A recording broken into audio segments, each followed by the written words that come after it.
Bismillahirrahmanirrahim. Assalamualaikum warahmatullahi wabarakatuh. Alhamdulillah, kami ucapkan puji syukur kehadirat Allah Subhanahu wa Ta'ala, di mana pada saat ini kita masih diberikan kesehatan sehingga kita dapat melaksanakan virtual meeting pada saat ini. Baiklah, langsung saja kami dari kelompok 8 dengan anggota Azizi Rahim, Denny Rizaldi, dan juga Ayu Solehah akan menyampaikan hasil diskusi kami tentang aliran SCM, bawang merah, dan juga sepeda motor. Baiklah, kita langsung masuk pada pembahasan pertama, yaitu struktur aliran pasok bawang merah. Pada struktur ini dapat kita perhatikan dari petani bawang sampai ke konsumen akhir saling memiliki hubungan aliran barang, aliran uang, dan juga aliran informasi. Keterangan tanda dapat kita lihat di sisi kanan atas slide. Aliran pada SCM pasok pangan bawang merah terdapat 3 saluran, yaitu saluran pertama, petani bawang merah yang merupakan anggota pertama dari rantai pasok bawang merah yang kemudian menyalurkan pada pedagang pengecer lokal, kemudian disalurkan pada pedagang besar lokal yang pedagang tersebut membeli bawang merah dengan jumlah yang sangat besar.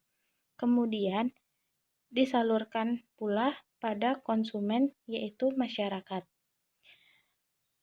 Kita lanjut pada saluran kedua, yaitu petani bawang merah yang menyalurkan bawang pada pedagang pengumpul yang merupakan lembaga rantai pasok yang berfungsi mengumpulkan hasil panen bawang merah yang kemudian disalurkan ke pengecer lokal, pedagang pasar lokal, sampai ke konsumen akhir.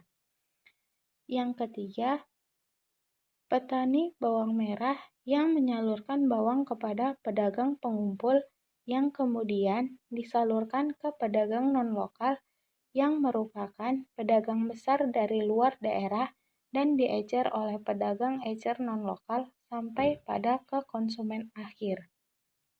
Kita akan masuk ke pembahasan benda yang kedua, yaitu sepeda motor Honda. Proses dimulai dari Astra Honda Motor. Sebelumnya, spare part dari produk yang akan dijual berasal dari berbagai vendor baik di luar maupun dalam negeri.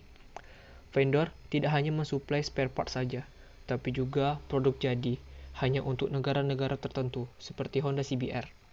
Spare part atau produk jadi ini kemudian disuplai ke Astra Honda Motor untuk kemudian diproses lebih lanjut.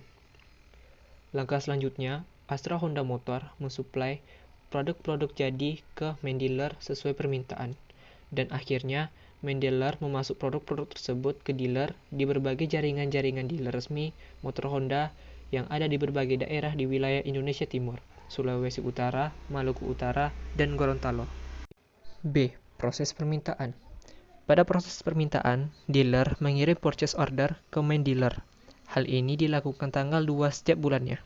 Kemudian, main dealer menerima purchase order dari dealer dan memproses order lebih lanjut untuk dikirim ke Astra Honda Motor pada tanggal 5 setiap bulannya.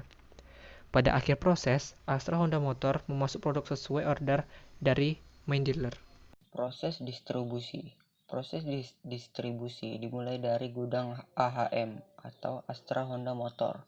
Proses ini dibantu oleh beberapa jasa logistik atau ekspedisi, diantaranya A2 Kis, Tunas Muda, dan Sari Jasa. Dari gudang AHM, produk dibawa ke gudang ekspedisi untuk nantinya dikirim ke Pelabuhan Tanjung Priok. Sebelum pengiriman ke Tanjung Priok, ada beberapa ketentuan yang harus dipenuhi, diantaranya jumlah produk yang akan dikirim harus memenuhi kota untuk satu kontainer yang dapat memuat 65-70 unit sepeda motor Honda. Jika kota ini tidak dipenuhi, maka produk-produknya akan ditahan di gudang ekspedisi sampai jumlah produk yang akan dikirim memenuhi kota seharusnya. Proses dari gudang AHM sampai ke Pelabuhan Tanjung Priok memakan waktu kurang lebih 4 hari.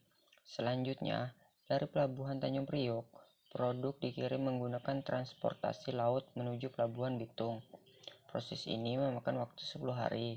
Kemudian dari Pelabuhan Bitung dipasok ke gudang main dealer melalui jasa ekspedisi, di antaranya A2KIS, Tunas Muda, Sari Jasa, dan Atarya, dengan memakan waktu kurang lebih 4 hari. Proses pemasukan barang atau SMH dari Pelabuhan Bitung ke gudang main dealer harus melalui sejumlah proses lebih lanjut, seperti dapat kita lihat pada gambar di bawah ini. Flowchart di atas menjelaskan bagaimana barang atau unit sepeda motor masuk ke sentra distribusi dari Pelabuhan Bitung. Pada langkah pertama dapat dilihat bahwa ekspedisi memasuki wilayah sentra distribusi dan kemudian dilakukan pengecekan dokumen pengiriman serta surat-surat kendaraan di pos security. Setelah pengecekan selesai, maka admin akan melakukan register penerimaan barang dan langkah selanjutnya barang yang ada di kontainer akan dibongkar oleh buruh bongkar perusahaan. Kemudian dilakukan pengecekan fisik SMH atau sepeda motor Honda sesuai dengan poin-poin yang telah ada. Saat melakukan pengecekan oleh checker dengan sistem scan barcode, terkadang didapati barang atau unit sepeda motor Honda yang dicacat. Oleh karena itu, pada gambar di atas dapat kita lihat telah terjadi dua alur yang berbeda, yaitu unit yang belum siap dijual atau not ready for sale dan unit yang siap dijual atau ready for sale, di mana pada alur not ready for sale, produk cacat tersebut merupakan produk yang belum siap dijual dan harus mengikuti proses repairing. Dalam proses ini, unit sepeda motor dilakukan registrasi kembali khusus untuk unit cacat. Setelah registrasi selesai, maka akan diambil unit sepeda motor yang telah di-repair berdasarkan FIFO, First In First Out. Dan pada langkah selanjutnya, motor yang telah diselesai repair ditaruh pada lokasi ready for sale, dan kemudian buruh mencari lokasi penyimpanan di gudang berdasarkan binning tag. Sedangkan untuk unit sepeda motor Honda yang siap dijual akan langsung mendapatkan tempat atau lokasi penyimpanan di gudang berdasarkan binning tag. Pada proses akhir ekspedisi, kemudian menerima dokumen pengiriman dan selanjutnya meninggalkan lokasi sentra distribusi. Perlu diketahui bahwa target distribusi berdasarkan stock day tidak boleh lebih dari 21 hari. Jika hasil perhitungan dari rumus di atas melebihi 21 hari, maka jumlah stok dealer harus dikurangi sampai akhir perhitungan tidak melebihi 21 hari. Berdasarkan contoh tadi, jika stok dealer berjumlah 200, maka berkemungkinan akan terjadi pengendapan di dealer tersebut dikarenakan kemampuan jual atau sales dealer hanya 100 unit per bulan. Juga hal ini akan memicu kenaikan biaya perawatan. Hal ini tidak efisien karena itu harus dilakukan penambahan atau pengurangan stok dealer. Setelah dilakukan pengurangan atau penambahan stok dealer agar tidak lebih dari 21 hari, maka pada akhirnya akan didapatkan jumlah motor yang harus dikirim ke dealer. Dari sini dapat kita lihat bahwa stock day dapat menentukan efisiensi supply dari MD ke dealer, juga dapat mencegah dikeluarkannya biaya-biaya yang seharusnya tidak diperlukan.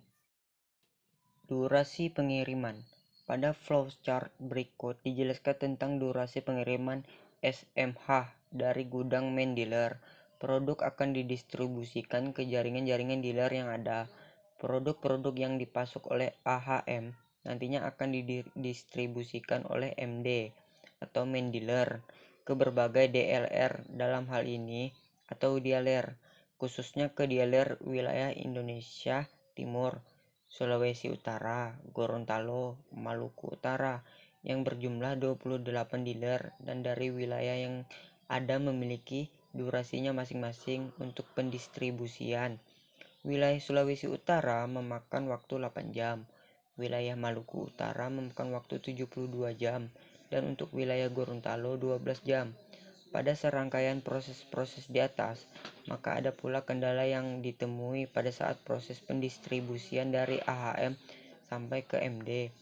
dan menurut informasi yang diperoleh dari pimpinan dan karyawan di PT Daya Adicipta Wisesa, bahwa yang menjadi kendala yaitu cuaca dan ketidakpastian keberangkatan kapal yang memuat unit SMH.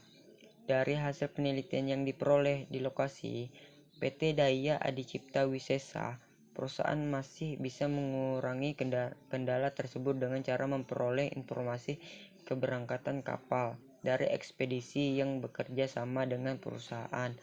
Namun untuk keberangkatan cuaca yang tidak pasti juga ada kalanya membuat keberangkatan kapal tertunda. Baiklah, cukup sekian presentasi yang dapat kami sampaikan. Lebih dan kurangnya kami mohon maaf. Jika teman-teman memiliki pertanyaan dari presentasi yang kami sajikan, kami berkenan untuk menerima pertanyaan maupun saran. Terima kasih. Assalamualaikum warahmatullahi wabarakatuh.